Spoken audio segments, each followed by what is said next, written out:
Good, y'all. Welcome back to the CFL podcast, and I am back with another video.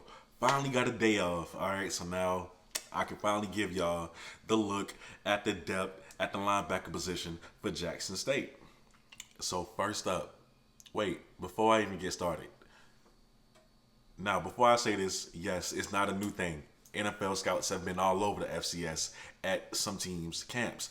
In my previous video, they were at Southern. 5 teams were at Southern, as a matter of fact. Looking at Jordan Lewis, their quarterback, I forget his name, and some offensive linemen. Now,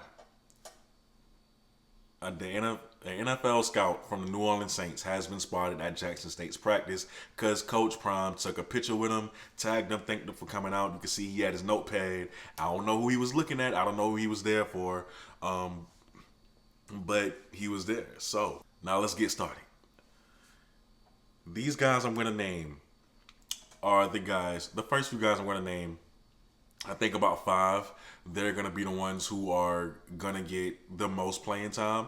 I don't know how exactly they're going to do it because they have heavy depth at the linebacker position. I think that's the most underrated part of the team as far as depth-wise, because we talk about the DBs and we talk about the receiving core, but the linebacking core, not only do they have the experience, but my God, they just got the talent.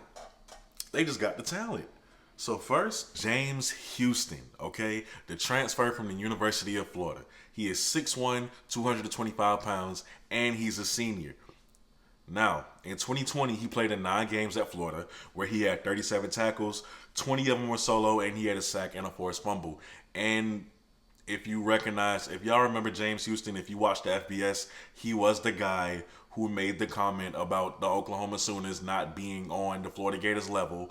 And we all know how that ended up. They got blown out in the bowl game by Oklahoma. So, even though he's still a good player, I would hope he wouldn't. I would hope he wouldn't. I love the confidence, but I would hope that wouldn't happen to him again. Not on this level with Jackson State. You just don't want to see it. But yeah, James Houston, man, hard hitter, very hard hitter. He can get the sack. He could definitely get the sack. But if dude gets a hold of you, it's over with. Great run stopper, and he can play in coverage. He really can play in coverage. You might not see it a lot in the tape that you're watching, but he can really play in coverage. Okay, so James Houston is going to be a big part of the JSU defense. Which if y'all seen the tape, the footage that I posted earlier from the scrimmage, that defense is looking nasty. That defense is looking real nasty. All right. Next up, we got Keonte Hampton. No surprise there. If I'm being honest, I think Keonte is going to be, most likely he's going to be the guy who's going to be out there from the very first snap. Okay, him and Aubrey Miller, but I'm getting ahead of myself. Keonte Hampton, man, 6'2", 220, senior, preseason All-SWAC Defensive Player of the Year. Okay, All-SWAC first team. He led the SWAC in tackles in the spring with 57. 35 of them being solo, and he had 15 of them against Grambling State. 15 tackles, a season high against Grambling State. Yo, Keonte Hampton gets it done. We already know what Keonte Hampton do. We already know he gonna get his regardless of how the season turns out for JSU. He's gonna be the anchor, or at least part of the anchor for the JSU defense. We know what he does. He's been there. He's paid his dues. He's gotten a tremendous amount of playing time throughout his college career. He's going to have an even better year this year, man. Keonte Hampton, y'all already know about him. I don't even got to say much on him. Next up, Aubrey Miller. Another guy I don't have to say much about. Y'all know about him, okay? He's a transfer from Missouri, SEC, another SEC guy. 6'2", 225. He's also a senior, which is why I say they have the seniority there in that linebacking group. A lot of experience in that linebacking group, all right? He was a 4-star guy coming out of high school. Very hard hitter, as y'all know. Great run stopper. He's the second part of that anchor for the JSU defense. Okay, All-SWAC linebacker, of course. And dude is just gonna be, he's gonna be really good. I would love to see him, however, get better in pass coverage situations. I really would like to see how good he does in that aspect of his game, because he can be an NFL guy if he just improves in that area. But because they have so much more depth at the linebacker position now, I think in those situations you might not need to have Aubrey Miller in there. You can have one of these guys, and I'm about to name next. Next up, Niles Gaddy. Now, Coach Prime already said Niles Gaddy is a starter in the SWAC media day, which is why I said I just don't know how they're gonna do. Clearly, they're all gonna get playing time. Okay, they're gonna get playing time, but I just don't know how they're gonna do it.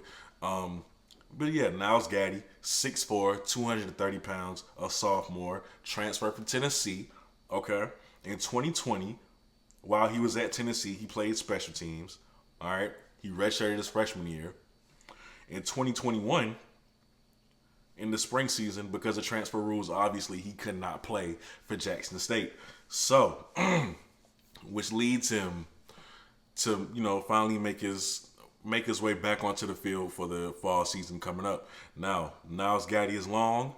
Niles Gaddy is physical. Okay, and he's impressed the staff so much during workouts and practice. He's a very hard worker. According to the coaches, they're just very much impressed with what he can do based on what he's been showing them in practice, which is why he, with limited, not much experience at all on defense in game tough situations, he is still named the starter for the JSU defense. So, I'm excited to see what Niles Gaddy can do. I can't speak on what he can do because we don't really have tape on him, but I'm very excited for what he can do. All right.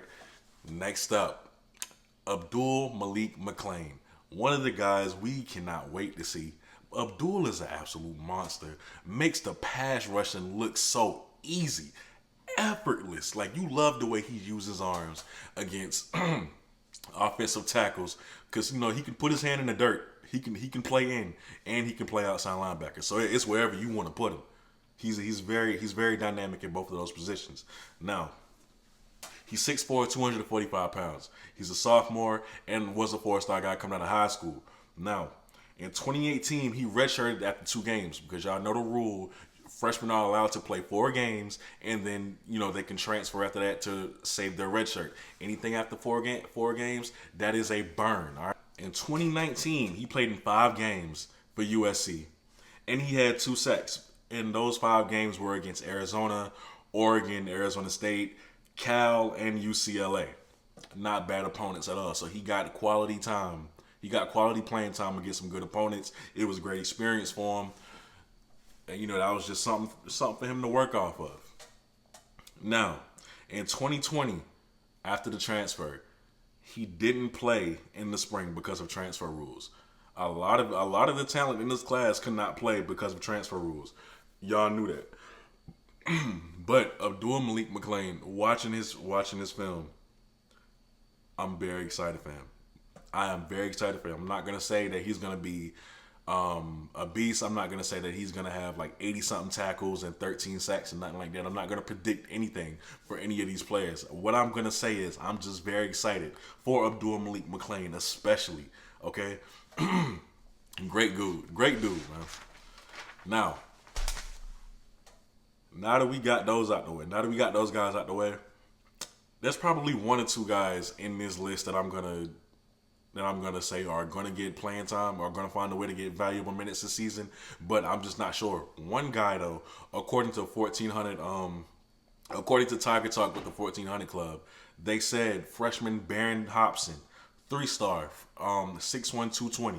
All right, he is doing very well, and he might be a guy who's gonna make his way onto the field. Not start, of course. It's just way too much depth, but he's gonna make his way onto the field in his freshman year for some quality minutes. All right, dude had offers from Michigan, Nebraska, Vanderbilt, Cincinnati, Georgia Tech, just to name a few. Okay, he was wanted by Power Fives. When you look at his tape, he's everywhere. He plays like a madman. Like, I need y'all to understand that. He's very instinctive, and when you're watching this tape again, he just jumps off your screen. He always finds a way to the ball carrier, okay? That's what you love about it.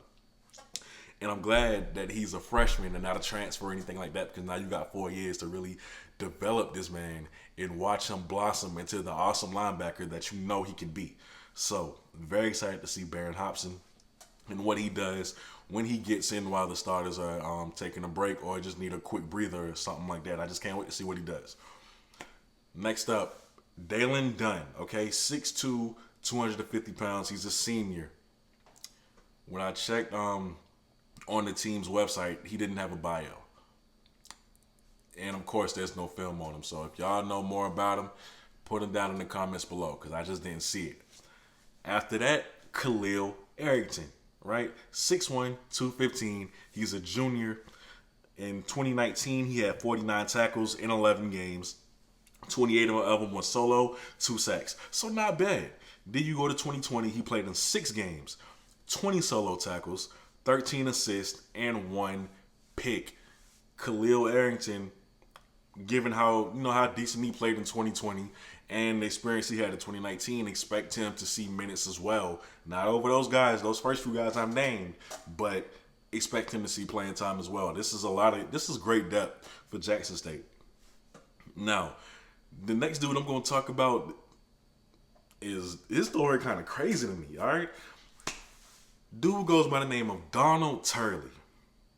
6'2", 220 pounds, and a freshman. Now, I know y'all thinking, what's so crazy about that? He's a 27-year-old freshman. That's right, he's 27 years old. Straight out of high school, he went to go serve in the Marine Corps. And now, you know how that goes. You do your time out of high school. When you're done, they pay for your schooling and everything like that. It's a fair exchange, and now he's still eligible to play ball at 27 years old. Sort of the same thing we seen with, I forget his name, the quarterback at Oklahoma State who was playing with Justin Blackman that year.